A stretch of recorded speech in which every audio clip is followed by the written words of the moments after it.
This conference will now be recorded. Hi everyone, thanks for listening to this demo. I'm going to be showing a demonstration of the Fortis integration to Sage X3. So right now I'm showing the agenda. So this is just high-level overview of everything we're going to be discussing today. So I'm going to start by showing the sales order to invoice process. That's going to include an authorization and capture using a saved card, a one-time card, a card present, and a reauthorization using a saved card. Next, we'll jump into ACH Transaction. That should take no more than 5 minutes, followed by recurring invoices. So that's going to include the setup and then actually generating the recurring transaction. Next, we'll jump into the click to pay transaction. And then I'll jump into the setup screens. And then lastly, we'll end the demo with the refunds for card transaction and then the ACH transactions. Okay, so we're going to jump right into it. So I'm going to minimize this Word document, and then you should be seeing our Sage X3 screen. So to start, I'm going to go to the sales order screen. And I have some sales orders that I created ahead of the demo, so you won't have to watch me fill out some of the information required. We're going to be focusing on the credit card authorizations and captures. So for this first example, I just want to point out a few fields before jumping into the authorization and captures. First off, we're just some of the basics. We're charging a customer code NA010. Next, I want to point out the payment terms. So in this case, we have the code CC that stands for credit card. But what's important about this code is that it has credit card processing turned on. So it allows for the processing of credit cards. And then lastly, the lines tab is going to show us what we're charging the customer for. So in this case, we're charging the customer for office setup. And then down at the bottom, you can see this field, including tax field. So that's going to show how much I'm charging the customer. So we're charging the customer for $283.52.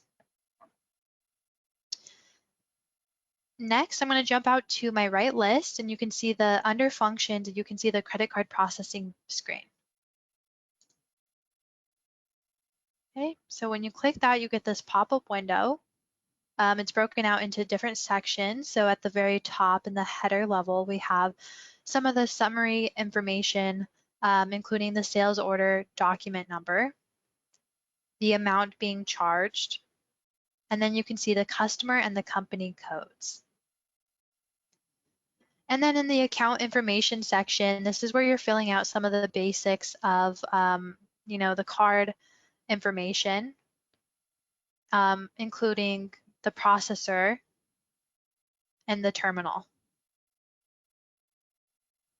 Then you have the billing information. So if you happen to select a saved card, it's going to default to whatever billing information is entered for the saved card. If you happen to be entering a new card, you're going to be prompted to fill out this section. Before I go on to explain the rest of the screen, it makes more sense for me to enter a card and then submit it. So in this first example, we're doing a saved card. So I'm going to come out to this account nickname field. And I can either, if I know the name of the account nickname, I can either type it in, or I can select this magnifying glass to see the options available. So in this case, we have 2 Visa cards and a MasterCard. We're going to touch on the click to pay later on in the demo, but let's go with a MasterCard authorization. So I'll select that, and then notice that the processing code, the payment type, the last 4 digits, and the expiration date all are filled out upon entering or selecting the account nickname. So these are going to be defaulting to whatever was entered when this account nickname was set up. Okay, and then I can double check my billing information. It looks good. Once all the information looks okay, we can submit this. Okay, and when I submit, the authorization section is filled out. So I can see, once again, I can see that amount, the assigned code, the date, and our status, which is going to be authorized. The status will change to captured once we carry this sales order through all the way to a sales invoice and we post that sales invoice to the general ledger. So we'll see that here in a second. Then down at the very bottom of the screen, I have a history table. So this is always going to track a history of the authorizations made against the sales order. So if I happen to do a void or a reauthorization, again, that history is going to be tracked in this table. Okay, before proceeding to the sales delivery, I'd like to show you the transaction in Zeemster. So I'm going to refresh this screen.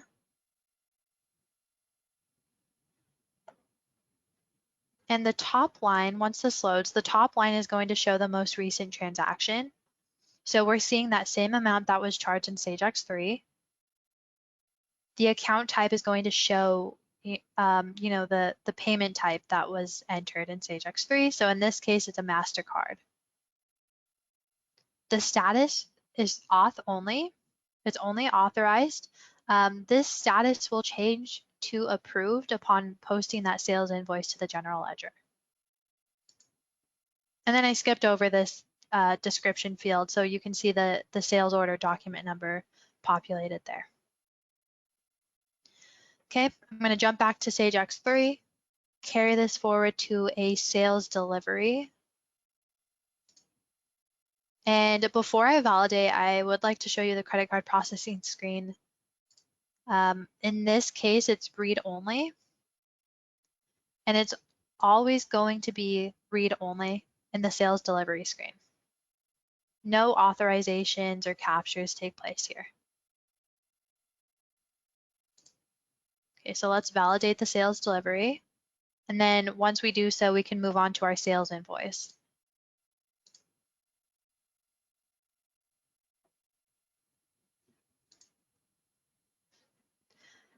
You still have access to the credit card processing screen. In this case, it's not read only. You have the ability to void, but you still can see all the relevant information that you were able to see in both the sales order and the sales delivery screens. Next, I'm going to post to the general ledger. Okay, and I want to take a quick pause to look at the log reading. I'm going to zoom in. So line 1 and 2 are telling us that we successfully posted to the general ledger. Line 3 shows us the cash receipt that was created as a result of posting the sales invoice to the general ledger. So I'm actually going to copy this document number, and in a second, we're going to go take a look at that cash receipt. So let me zoom back out, close this page. Next, I want to show you the credit card processing screen. I just want to show you the status. So we posted to the general ledger. Our status is now changed to captured. So what does that look like in Zeemster? So once I refresh, so take note of the status field. Once I refresh, that status will have changed to approved.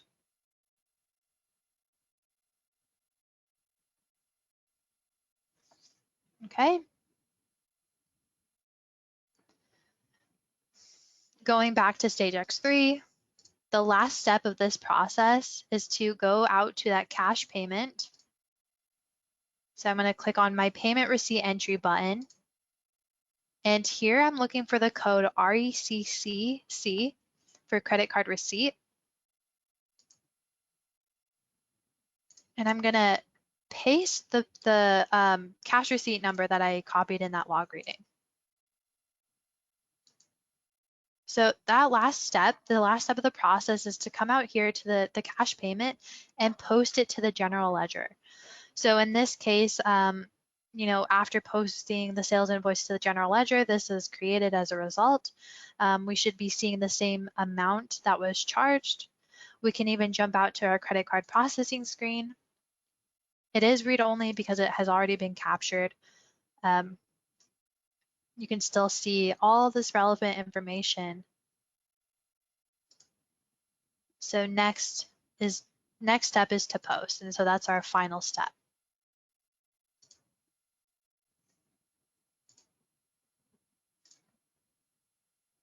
Okay, so that was the example for the saved card. Our next example includes a one-time card. So I'm going to jump back to our sales order screen.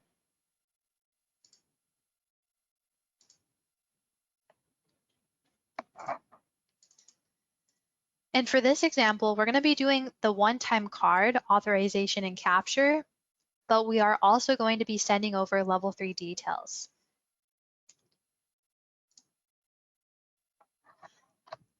We're charging the customer code NA006.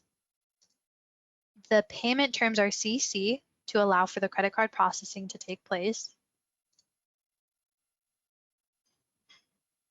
We can see that we're charging the customer for office training for the full amount, including tax, for $2,041.48. I'm going to come out here to the credit card processing screen. And instead of selecting an account nickname, I'm going to fill in this new card check mark. Okay, now I'm required to enter a processing code. If I know the code, I can type it in, or I can select the magnifying glass to see my options. So these are the processors that are available to us that are already set up in the system.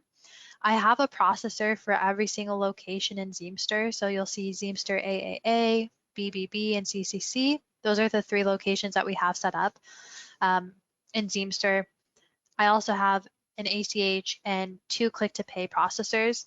So I'm going to be touching on those later on in the demo, but just know for now, you know, we're going to stick to this AAA location. So we'll only really be using this processor. So I'm going to select that. Okay, the terminal has defaulted to, this is a physical terminal. I'm actually going to come in and change it because I'm going to be like manually entering in the card information.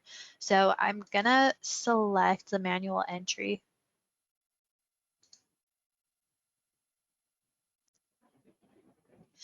I also have the option to save the card, and if I fill that check mark in, I must enter the card nickname. But for now, you know, I'll uncheck that. I do want to come in and fill out the level 3 check mark. And when I do so, there's a new section of the page that is populated. So now we can see this level 3 section of the page. And this is where we get to enter in, I'm just going to enter random numbers, but this is what's going to be sent over to Zeemster. Okay. And then I'm going to jump back up and I want to change the billing information.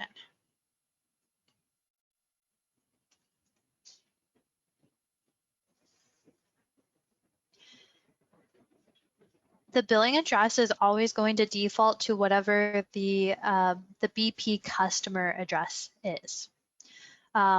If I need to change that, I just come out here and uncheck the billing address, and then these fields become available to edit.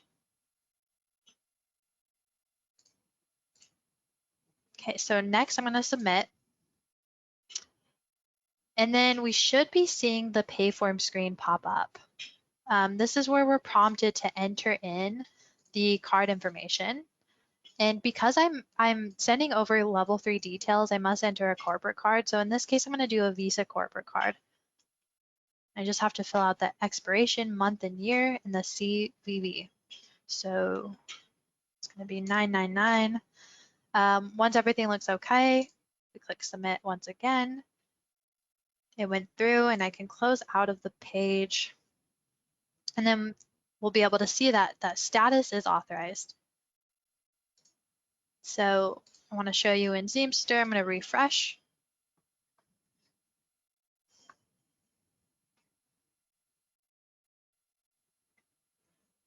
And then that top line, the same amount that was charged in Sage X3, $2,041.48. My account type, unlike last time it was a MasterCard, now it shows a Visa. The status is auth only because we have not yet posted the sales invoice. We can see the sales order document number under the description. We cannot yet see the level 3 details. The reason being they have not yet been sent over to Zeemster. The level 3 details will be sent to Zeemster after posting the sales invoice. So let's go back to Sage X3 and go ahead and do that. So we're done with this credit card processing screen. Next, we want to go to the sales delivery. We validate. Remember that the credit card processing screen is view only or read only. Then we jump to our sales invoice.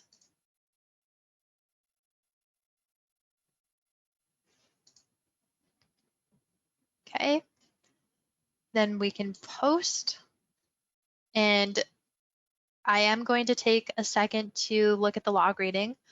Line 1 and 2, once again, they're showing us, or it's communicating that we've successfully posted to the general ledger. We were able to validate this.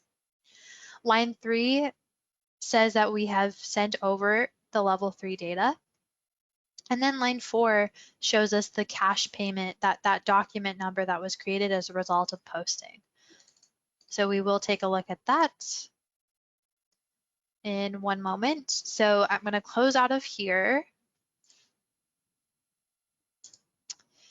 Let's take a look at the credit card processing screen. The status shows captured.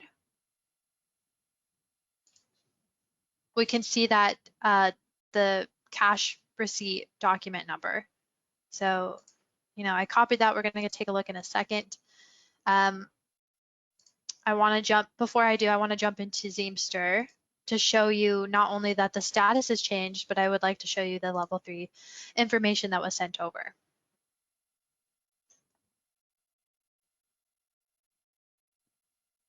Okay, the status has been updated to approved.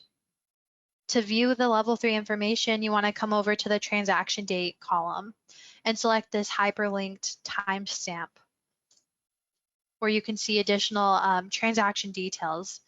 But at the very bottom, you have this level 3 data button.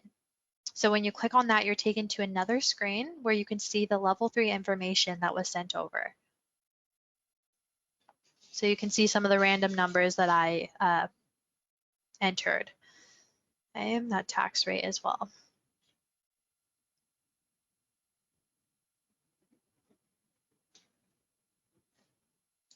Okay, I'm going to jump back to Sage X3.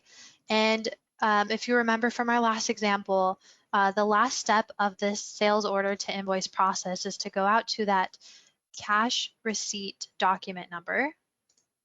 And we have to post it to the general ledger. So I'm looking for RECCC.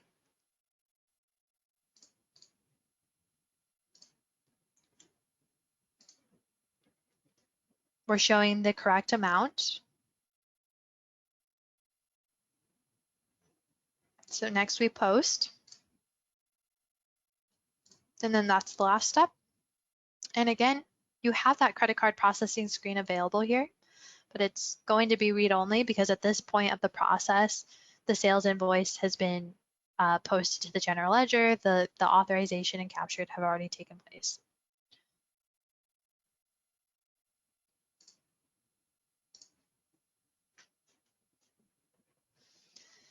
Okay, my next example is a card present. So in this case, we're going to be authorizing a card using a physical terminal.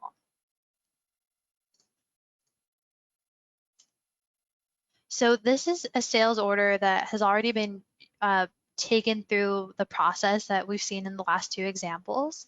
But I would like to show you the credit card processing screen for this sales order. So to start, we're charging our customer code NA010. The payment terms are still going to be CC to allow for the credit card processing.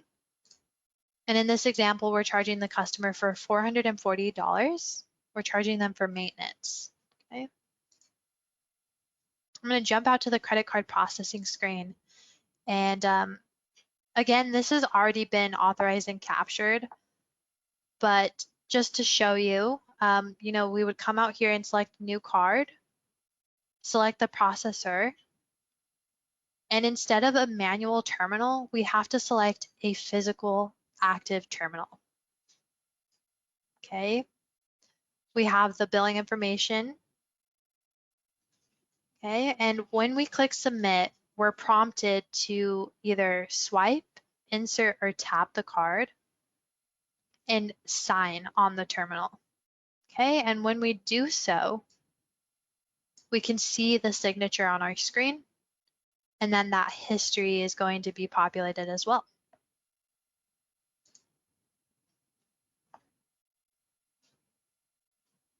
Okay, so that's a card present using a physical terminal.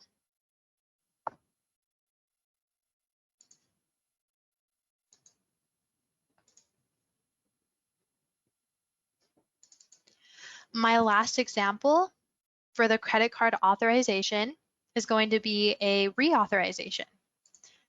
So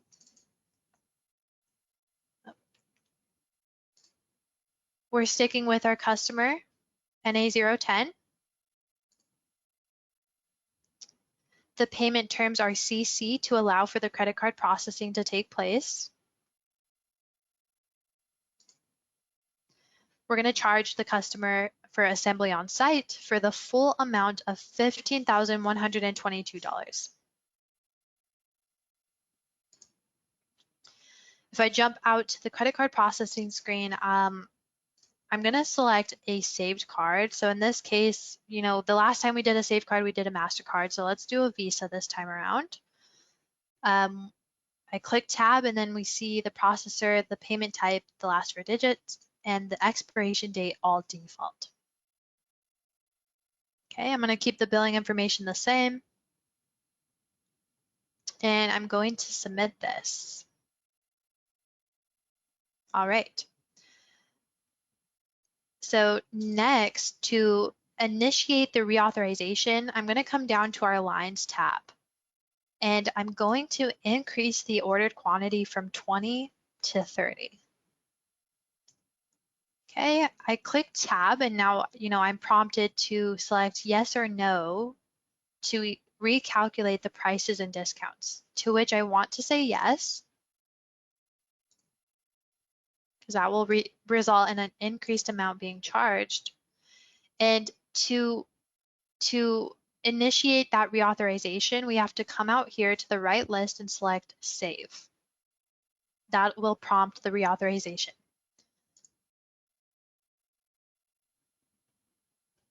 Okay, so to see that the reauthorization has actually happened, we come out to the processing screen, and at the very bottom, notice that the new amount was authorized. The original amount is always going to stay to that $15,000 figure, but we're now charging the customer for $22,683.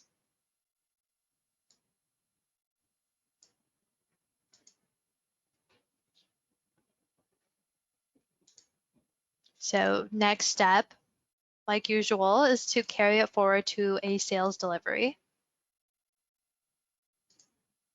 We validate and then go forward to a sales invoice.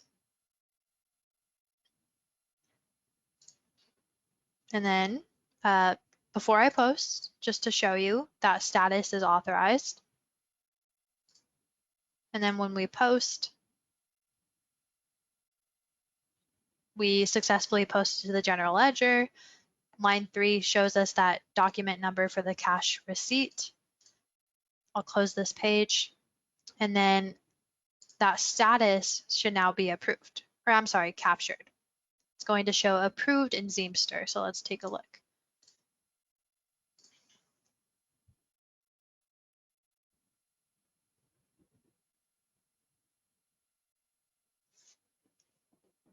Okay, so now I see that $22,000 charge, the document number for the sales order.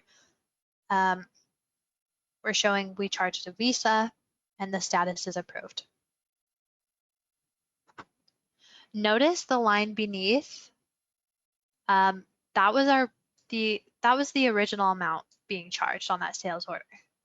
So it's still going to show through in Zeemster, but because we did a reauthorization on that original amount, this line doesn't just disappear, but instead it's showing a status of voided.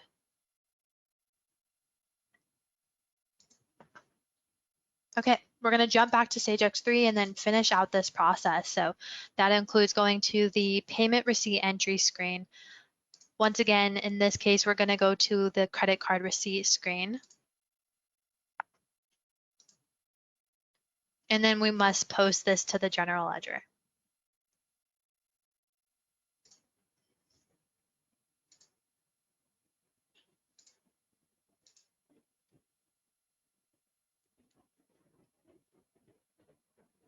Okay, so that is the first item on the agenda. So I just showed you the sales order to the invoice process for the saved card, a one-time card where we sent over the level 3 information. Then we did a card present using a payment terminal. And then that last example was the reauthorization using a saved card.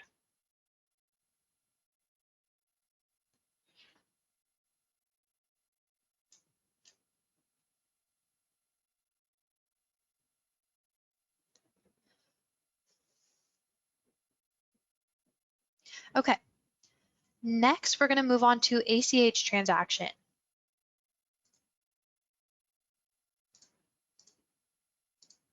So I'm going to go back to home base.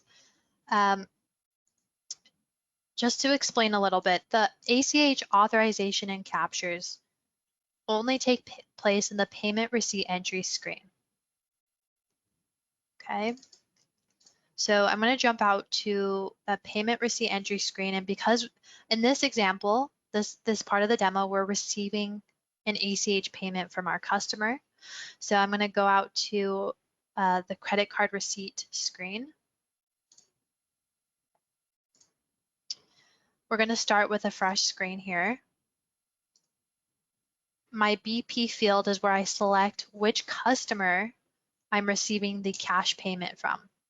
So let's stick with our favorite customer, NA010. And I'm going to tab through. Okay. When I get to my accounting day, I am going to go out to my open items and select which sales invoice I'm receiving a payment for.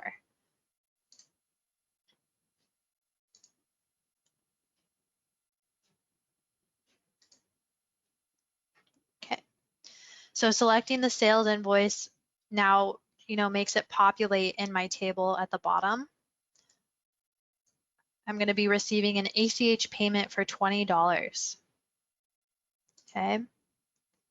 I have to enter the bank, so it's going to be CC for credit card clearing account. And then my BP amount must match the amount that's listed in the table. So I'm going to enter 20 and then click create. Okay, next we're prompted to either enter a new card or select an account nickname. So I could select new card and then, fill out the processor and the terminal. And that would prompt me to enter in new ACH information. I could do that. But for this customer, I do happen to have a saved ACH account. So I'm going to just select that. So that's the ACH account nickname. Okay, so notice that the processing code is Zeem ACH. The payment type automatic clearinghouse. I can see the last 4 digits of the account number and then the expiration date. Okay, so let's submit. And instead of being authorized, this ACH transaction is selected. Okay, and then once we post, let me just quickly post this to the general ledger. That status is going to have changed to captured.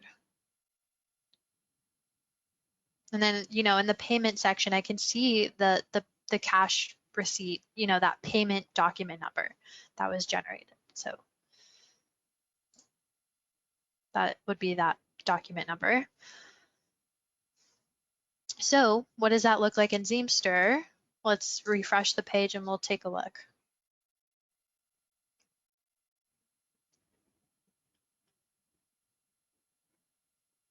Okay, so that top line showing a $20 charge.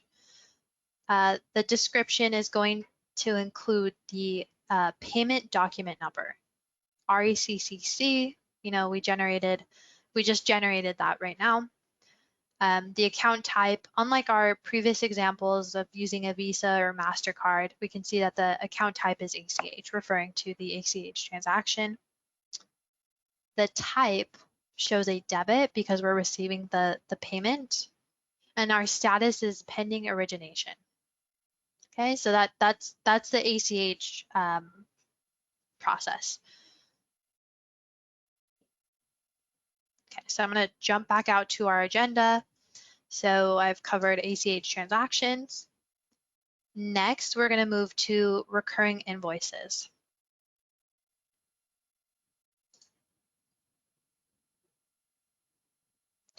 Okay, I'll minimize this screen and let's jump right back into Sage X3. So setting up and then generating recurring transactions, it's a bit of a process, but I'm going to walk you through that. The first step is to have a customer BP invoice that is going to serve as the template for all future recurring invoices that are going to be charged to the customer. So in this case, I already have a customer BP invoice.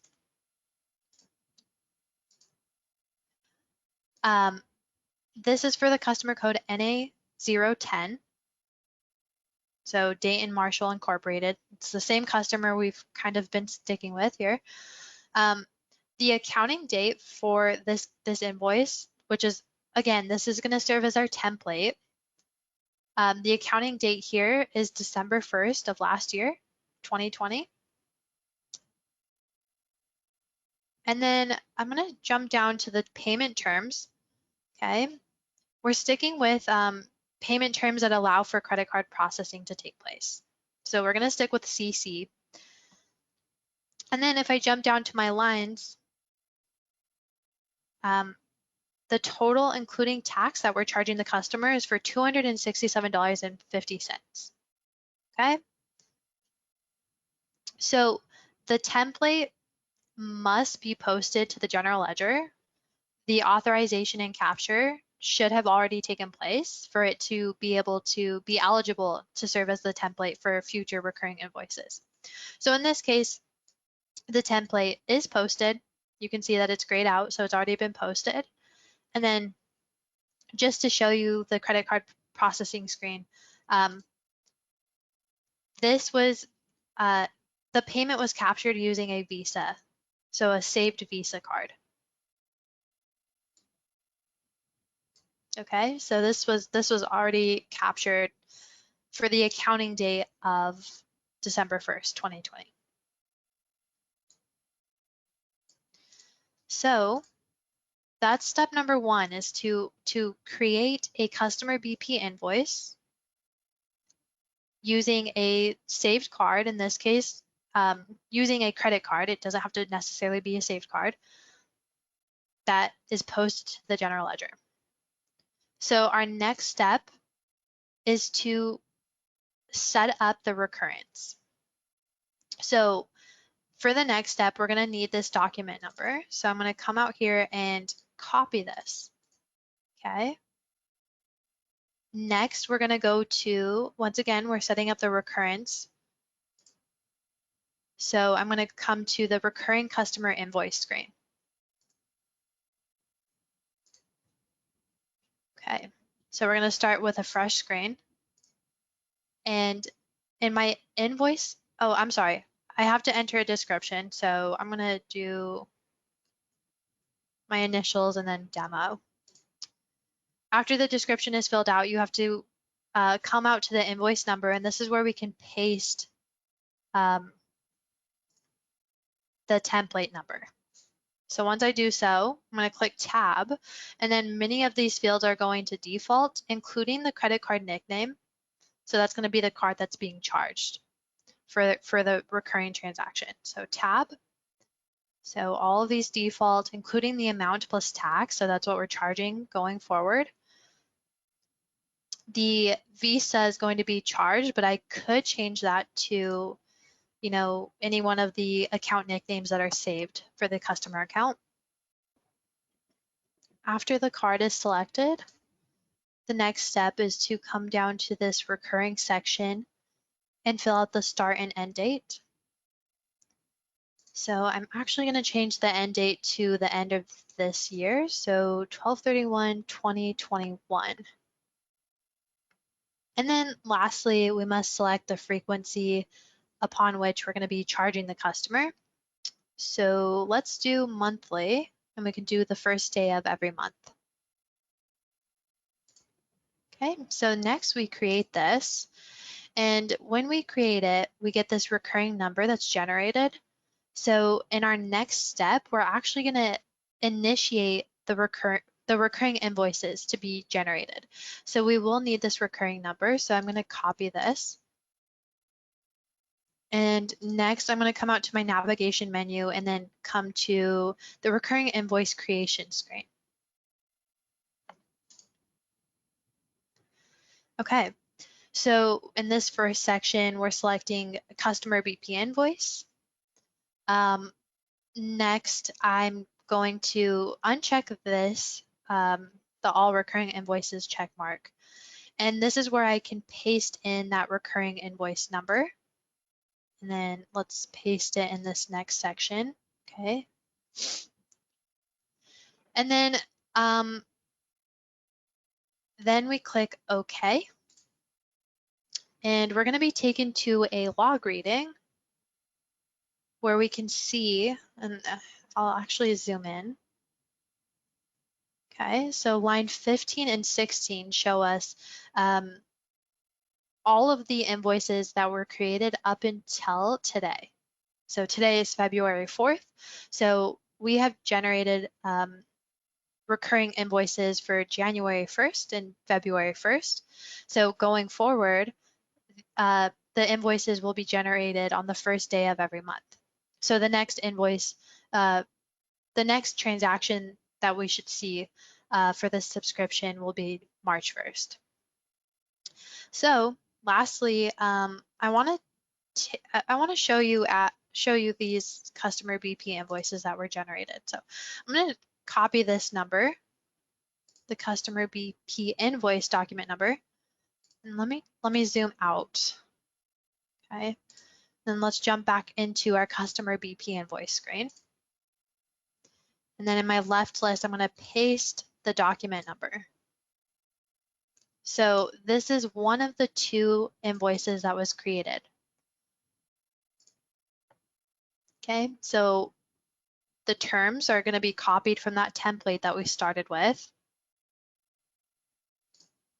The lines, you know, it shows us the amount that was charged, so it's going to be the same as the template, $267.50. And then the credit card processing screen should have the Visa authorized already. So let's take a look. Indeed, we can see the Visa and it is authorized. So the next step for that Sage X3 user would be to post this to the general ledger.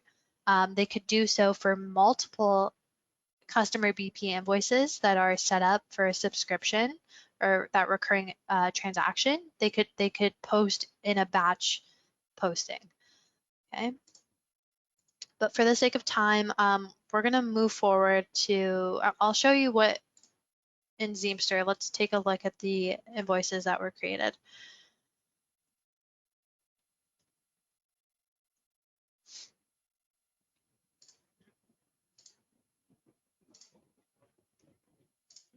So now we should be seeing two new additional lines for that same amount, both visas. We can see the document numbers there, and they're not yet posted to the general ledger in Sage X3, so we do see that the status is auth only. Okay, so that was the recurring invoices example. Next up, we have the click to pay transaction.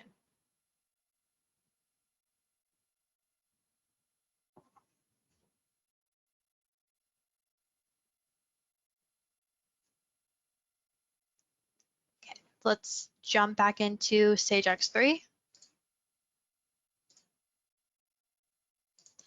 And we're going to go back to sales orders.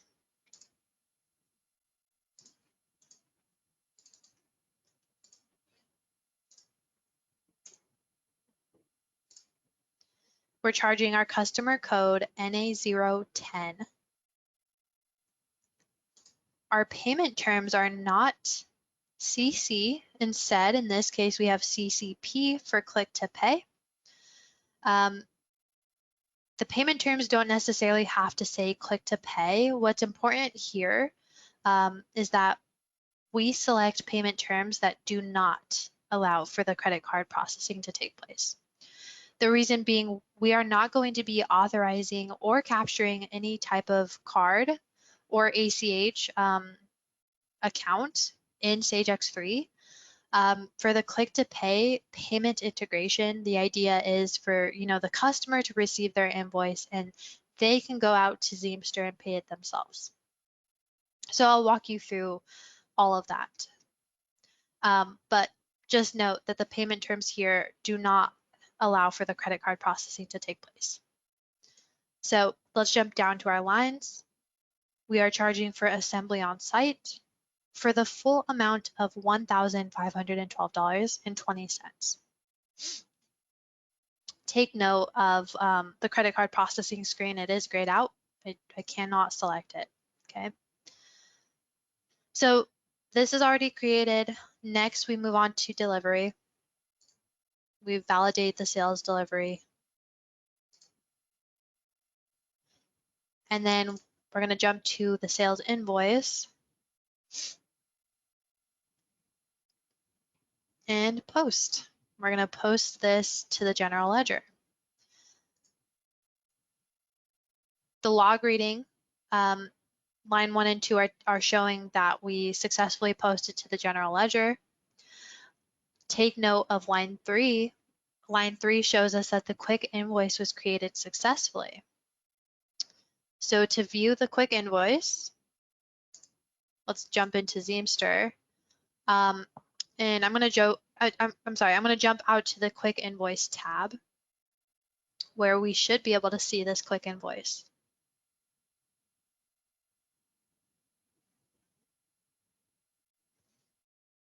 Okay.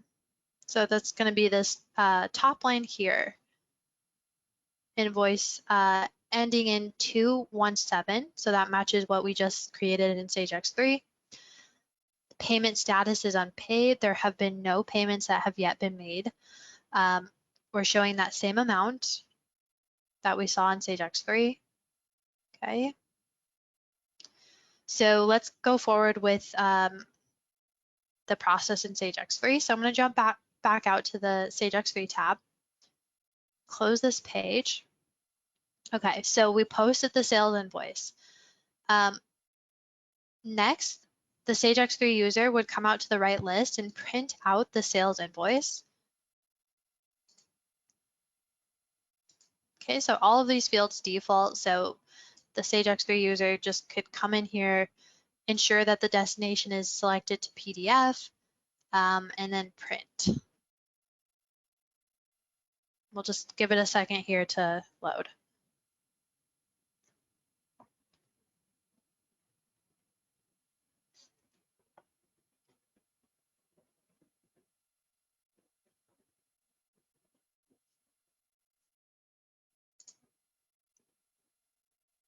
Okay, this is the sales invoice. So it's a standard looking, sales invoice.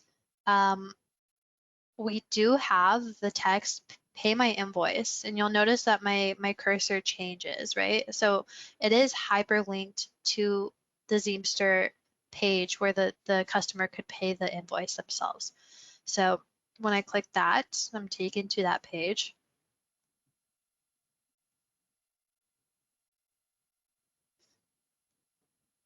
Okay, so you see the name of the location up at the very top. You can see the invoice number. The status is unpaid, as we know. It is open. The status is also open. Okay, and then you can see that balance for the full amount. Then if I scroll down just a bit, we have our payment method. So the two options that we allow for is credit card and ACH.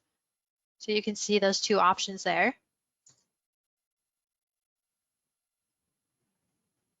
Then I have the name on the card, the card number, all the information that's required there. So I'm going to do two transactions here.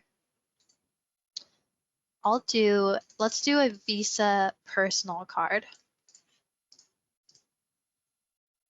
I'm going to do two payments, sorry, not two transactions, the same thing, but let's enter the expiration and CVV code. And my first partial payment will be $150. And so when I click submit for any partial payments, I will still have the ability to make additional payments until the invoice is paid in full.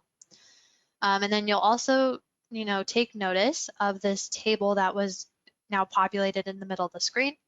For any transactions that are made against the invoice, however many payments are made, there's going to be this like table that keeps track of the history.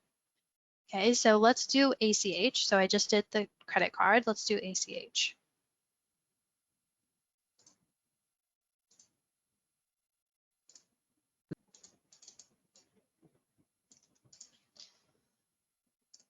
So my account number is just simple 12345.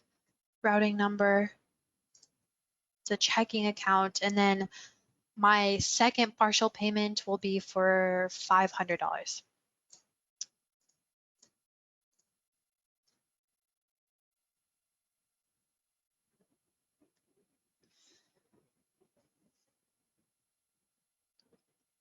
Okay, so those are the two payments I'm going to make against the invoice. Meanwhile, in Sage X3, actually, before I jump to Sage X3, let's take a look at Zeemster. So this is the line that the transaction before I refresh the page. So the payment status was unpaid. So let's refresh, and then we'll see all this updated.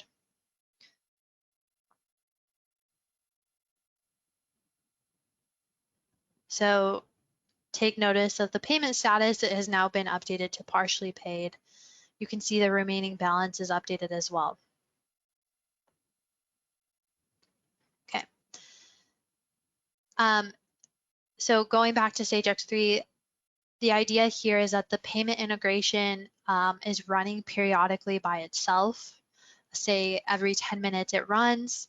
It's going to bring over any transaction or any payments that were made out in Zeemster, in the Zeemster portal. At the click to pay link. It's not a real-time update, so it's just going to be set up at whatever frequency the Sage X3 user specifies. So this is a test environment. It's not set up to run periodically. I just run it manually. So I'm going to be showing you how to run that just for informational purposes here. So I'm going to come out to query submission. So this is where I get to submit the query.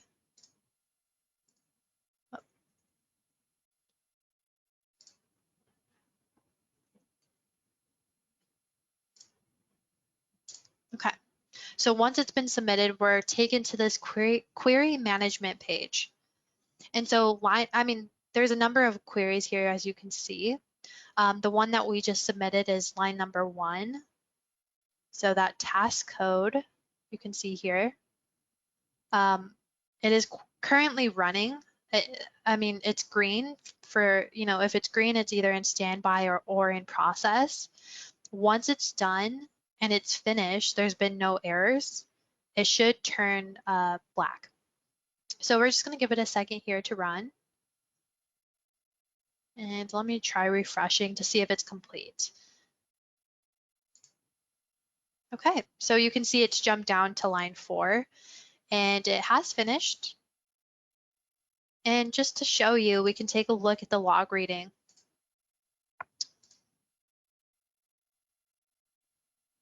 Okay, and these are the payments that were made using the click to pay link. So let's go take a look at what was created and brought over. So for that, we're going to go to the payment receipt entry screen. And instead of going out to RECCC, we have set up the code RECCP for credit card click to pay.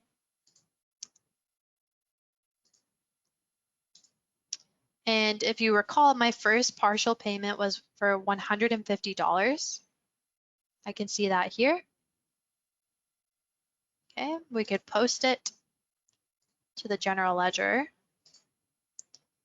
And then that second partial payment was for $500. And again, the last step of the process is to post to the general ledger.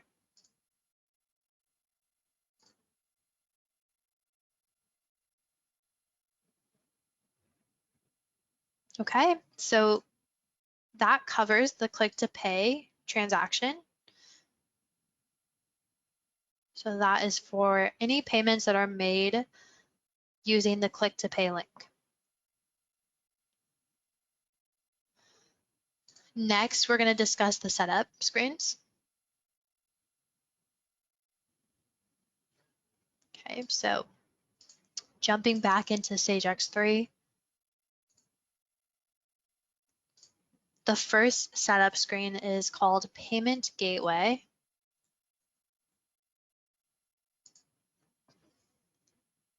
This first field is so poll duration.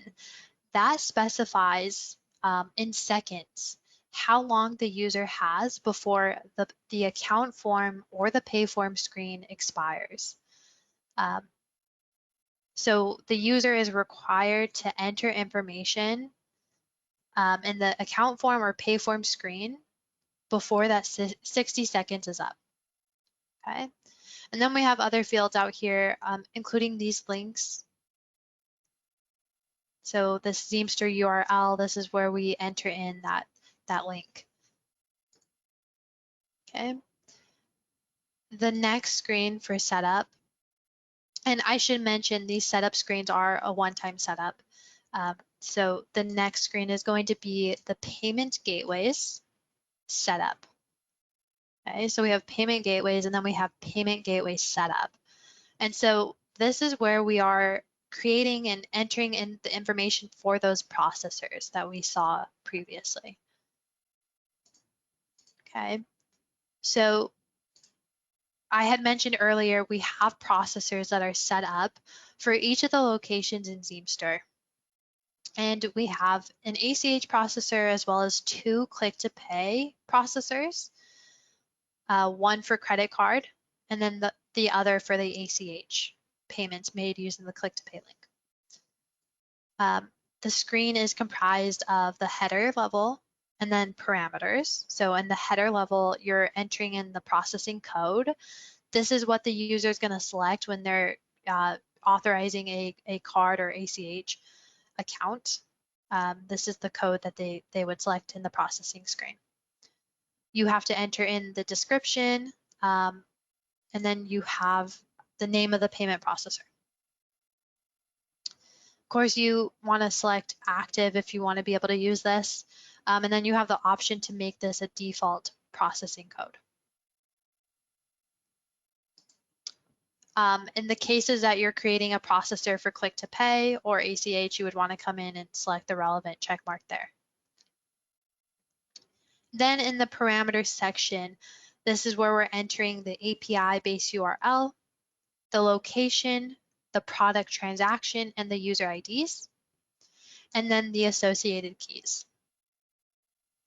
If you would like to allow level 3 details to be sent over using this processor, you want to come in and select that level 3 checkmark, as well as the associated commodity code field.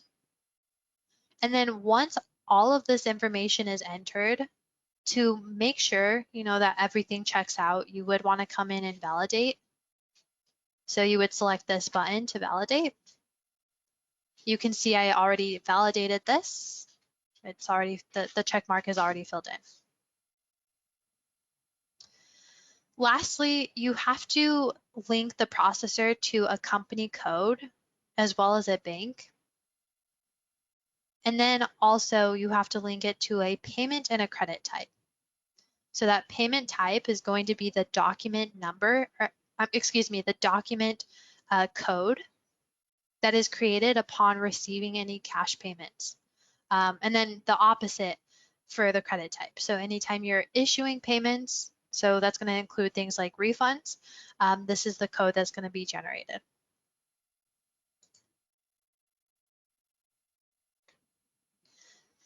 All right, the next screen is going to be where you set up terminals.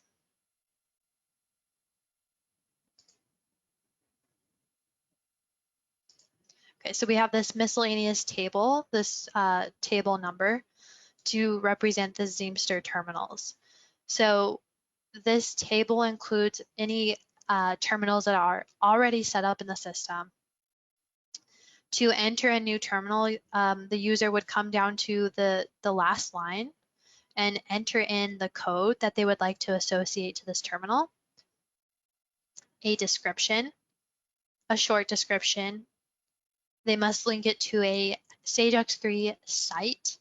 And then lastly, they would enter the terminal ID that is assigned to the payment terminal.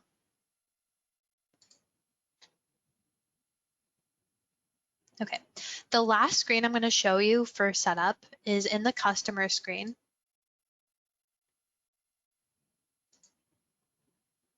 And when you come out to the customer screen, you want to go to this financial tab. And within that tab, you have this credit card button. Kind of looks like a calculator. So when you click that, you're taken to the screen where you enter in account nicknames. So if you think back to, the examples that I showed you of authorizing a saved card, or, the saved ACH account, this is where we set up those account nicknames. So in the case of the MasterCard that we used in our very first example, this header level, this is where you're entering the account nickname. This is what the user would select when they're wanting to authorize a saved card. In this case, a MasterCard. You have to link it to a payment processor. And then you have the option to make it a default for the customer account. The billing information, you're able to edit the first and last name. The billing address is always going to default to whatever the BP customer address is. To edit the billing address, you just uncheck this check mark, and then these fields become available to edit. Once you create this record, you have the ability to come to the account information section.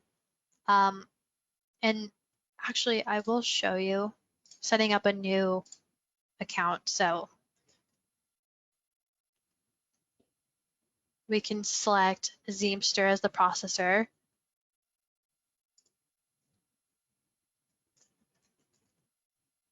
So in this case, I'm going to create this. Okay. And once you create, you select this edit card button. And we should see the account form screen pop up where we are prompted to enter in the account information.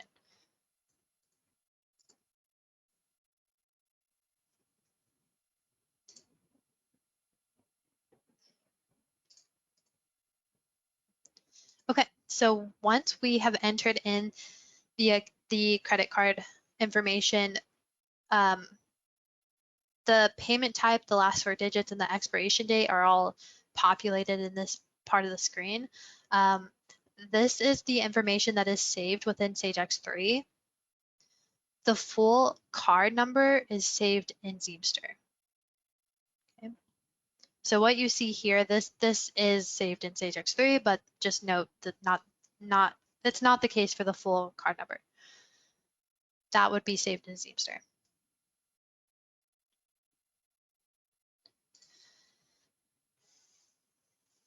Okay, so that covers the setup item on the agenda. Next, we have the refunds.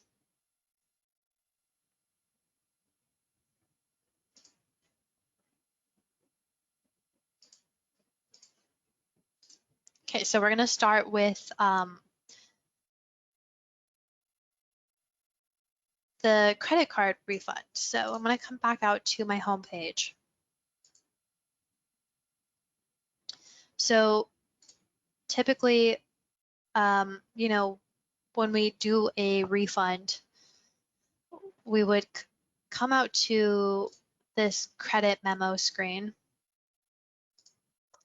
And I have already created a credit memo, but I'd like to show you some key fields here.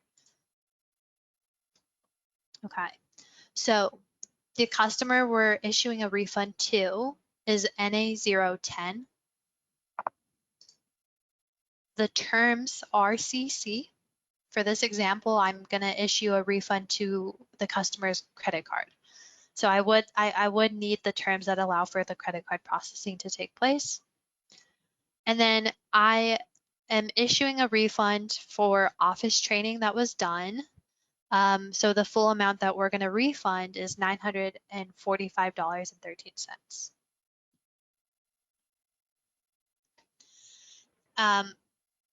This has not yet been posted, so let's walk through this credit card processing screen together before it's posted, okay?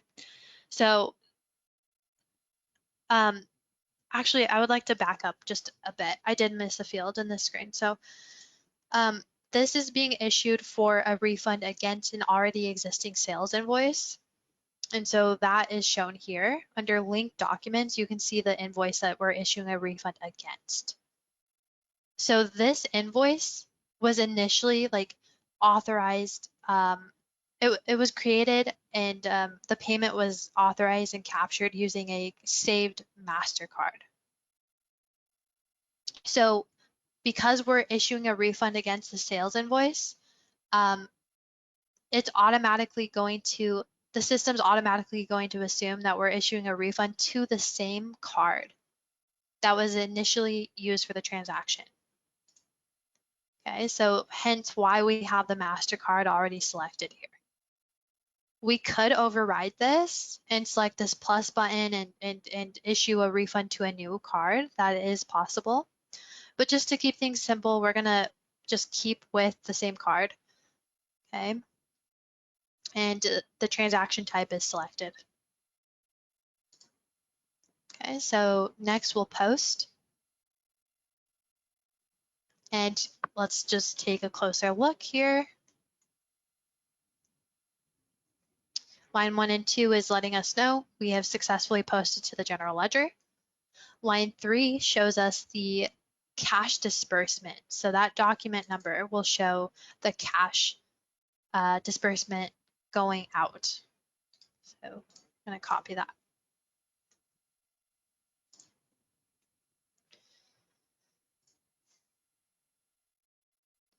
Let's go out to the credit card processing screen once more. And because we posted this, the status has changed to captured.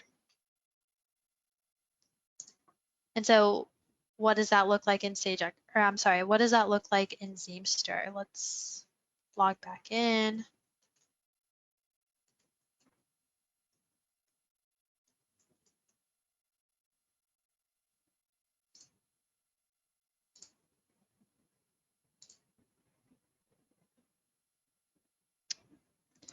So the top line is showing my refund. It's the same amount. My description, instead of like typically we've seen, you know, the sales order number, that's mostly involved a lot of our examples. In this case, we're showing a sales credit memo document number. The type shows refund and the status is refunded. Okay. Jumping back to Sage X3, because this has already been posted, let's jump into the payment receipt entry screen and take a look at the document number that was created as a result of posting the sales credit memo. So I'm looking for the code PayCC, the credit card issues. Okay, so here's the document. The BP amount matches the sales credit memo. It's that full refund amount. The credit card processing screen in this case is read only because the authorization and capture has already taken place. So next the user will post it to the general ledger and that finishes out the process.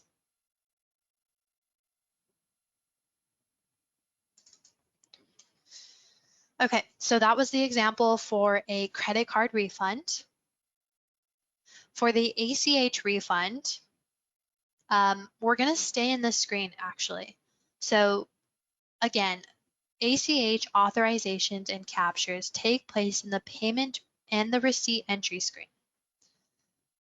So in this case, in this example, we're going to issue a refund against an entire customer balance. We're not going to necessarily associate it to a sales invoice. We have the option to just issue a flat refund. We don't necessarily have to link it to an invoice. Okay, so in this example, let's start with a fresh screen. Enter in the customer code. Okay. Our bank is CC to allow for the, I'm sorry, the CC stands for the credit card clearing account. Okay. My BP amount, in this case, let's issue a refund for $1,000. Okay. And next I'm going to I'm going to create this. Next, I'm prompted to enter in the card information. So because I'm doing an ACH example, I'm going to select an ACH saved account nickname. Okay, submit. It's selected. Next, we want to post.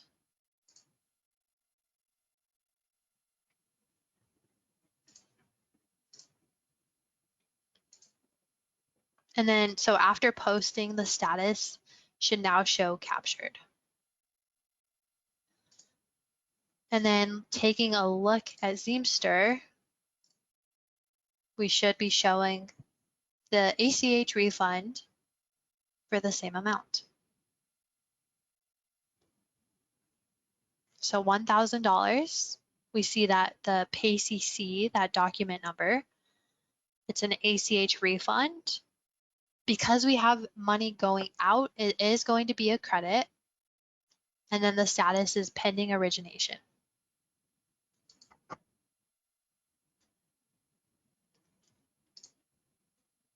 Okay, So that covers the refunds portion of the demo, and in fact, that completes the demo. So we covered sales order to invoice process using a saved card, a one-time card to send over the level 3 information. We did a card present using a payment terminal, and we did an authorization using a saved card. I showed you an ACH transaction and then a recurring invoice. So I showed the setup and then generating those recurring invoices. Next, we went through and completed a click to pay transaction. I showed the setup screens, and then just more recently, we just covered the refunds.